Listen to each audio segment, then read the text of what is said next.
جس طرح نبی کی نیند جو ہوتی ہے یہ نام اس کا نیند ہی ہوتا ہے، لیکن دوسروں کی نیند سے احکام اس کے مختلف ہوتے ہیں۔ حضرت کا جو قبض ہے وہ جو ہے وہ اس سے مختلف ہے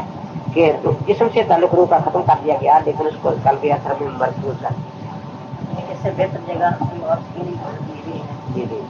تو اس لیے وہ جو انہوں نے فرمایا ہے تو اصل مطلب تو یہی ہے نا کہ روح کا تعلق جو ختم ہو گیا اس جیسے سے، تو جیسے آپ کی نیند جو ہے اس کے احکام دوسروں سے الگ ہے، بعض احکام اس میں بالکل بیداری کے ہیں جو ان کا وضو نہیں ٹوٹتا۔ اسی طریقے سے آپ کی حیات جو ہے اس میں بعض احکام جو ہے وہ بالکل دنیوی زندگی کے ہیں۔ وہ جو یہ فرق فرماتے ہیں کہ تو آپ کی جو موت ہے اصل میں ان کا علم کلام چلتا ہے ذاتی عربی کے لفظ کا۔ وہ فرماتے ہیں کہ دیکھو پانی ہے اس کی ذاتی صرف ٹھنڈک ہے، اس کو جب گرم کیا جائے گا تو ٹھنڈک کہیں باہر نہیں جاتی بلکہ اس گرمی کے غلاف کے نیچے چھپ جاتی ہے۔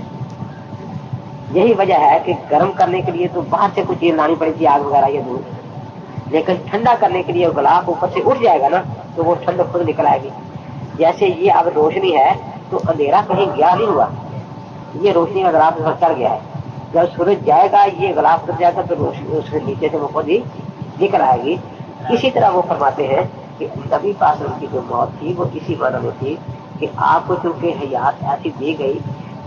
اللہ نے کہ اب اس پر وہ جو موت آئی وہ اس کی حیثیت ایسی تھی جیسے پانی گرم کر دیا گیا، لیکن اس کی ٹھنڈک کہیں گئی نہیں، وہ اس کے نیچے مستور ہو گئی۔ اور اس کو وہ اس لیے فرماتے ہیں کہ میں ایک تو نیند کی وجہ سے فرق ہے، دوسرا یہ کہ اس میں بعض احکام بالکل دنیا کے موجود ہیں۔ تو جیسے اس دھوپ کو دیکھ کر سورج کا یقین ہو جاتا ہے تو آپ کا وراثت کا تقسیم نہ ہونا ضروری حیات ہے۔ اب شہید کی روح نکلی اس لیے وراثت تقسیم ہو گئی نا، اور بیوی بھی نکاح سے نکل گئی۔ ازواج مطہرات کا نکاح سے نہ نکلنا، آپ کی وراثت کا تقسیم نہ ہونا، یہ وہ معیدات ہیں جس سے وہ مانتے ہیں کہ آپ کی جو موت ہے وہ ساترے حیات تھی،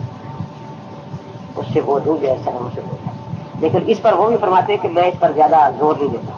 اور اس میں کوئی اختلاف اگر وہ کرے تو ہم اس کو دیوبندی سے خارج نہیں کرتے۔ جیسے مفتی ابو صحیح سمجھا رمیش شیف لائے دیوبند والے، تو ان سے جب بات ہوئی تو میں نے کہا کہ دیکھیے موت کے معنی میں کوئی اختلاف کرتا ہے تو اس کو ہم کہتے ہیں کہ جب یہ اختلاف ہے تو اس کو جو بھی کہے گا ہم نہ دیوبندی سے خارج کرنا۔ حیات مان لے جیسے اثر کی، اگر کے تل کے روح سے مانے یا طلب سے روح سے مانے، اس میں ہمارا کچھ وہ کہتے ہیں کہ پھر وہ کیا آپ کا اختلاف کیا ہے؟ تو وہ کہتے ہیں کہ جسمی اثر کے ساتھ روح پاک کا تعلق نہیں ہے، کہ پھر یہ کیسی حیات ہوئی؟ میرے کہ یہ حیات نہیں ہے نا، لیکن آپ نے لکھا کہ ان کے پیچھے نماز جائز ہے، لکھا تھا نا، آپ نے کیسے لکھا کہ ان کے پیچھے نماز جائز ہے؟ میں نے ان سے پوچھا نا کہ یہاں تو فتوے چاہتے ہیں پاکستان میں جن پر احمد شہید صاحب کے دستخط ہیں، میں اور مولانا مولا ڈیر ایک تو یہ کہ عورت کی سربراہی جائز ہے، کہ وہ میں نہیں وہ ہے، ایک یہ جو فتویٰ آیا تھا وہاں سے صاحب نے 20 صفحے میں لکھا تھا راوی کا نماز جائز نہیں، آخر میں لکھا تھا کہ اتنا کی صدر نہیں چاہیے، وہ بھی حیات کے قائل ہے نماز جائز، وہ کہتے وہ میرا ہے۔ میں نے کہا آپ نے کیسے حیات مان لی؟ کہ اس نے مجھے یہ وضاحت ہی نہیں کہ وہ کہتے کیا ہے۔ میں نے یہ سمجھا تھا کہ اسے موت کے معنی میں خلاف کر رہے ہیں کہ موت جو ہے وہ روح کے نکلنے سے ہوئی یا صدر کے ساتھ حیات۔ تو کہتے اس لیے پھر انہوں نے خود مجھے بتایا کہ جب یہ فتویٰ آیا تو سب سے پہلے شیخ الحدیث مولانا سرفراز خان صاحب کا خط مجھے گیا کہ آپ اپنے فتوے پر تصدیق نہ کریں۔ تو میں نے پھر علماء میں فتویٰ رکھا، انہوں نے کہا کہ فتوے تو کوئی ایسی بات نہیں، ٹھیک ہے، کیونکہ ہمیں یہ پتہ نہیں کہ وہ یہ کہتے تعلق ہے نہیں۔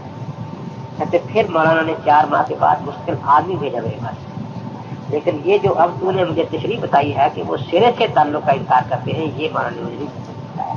یہ اصل بات یہ ہے، اگر وہ اس کے تعلق کا انکار کرتے ہیں تو پھر وہ قطع حیات کے قائل نہیں، وہ اہل جنت میں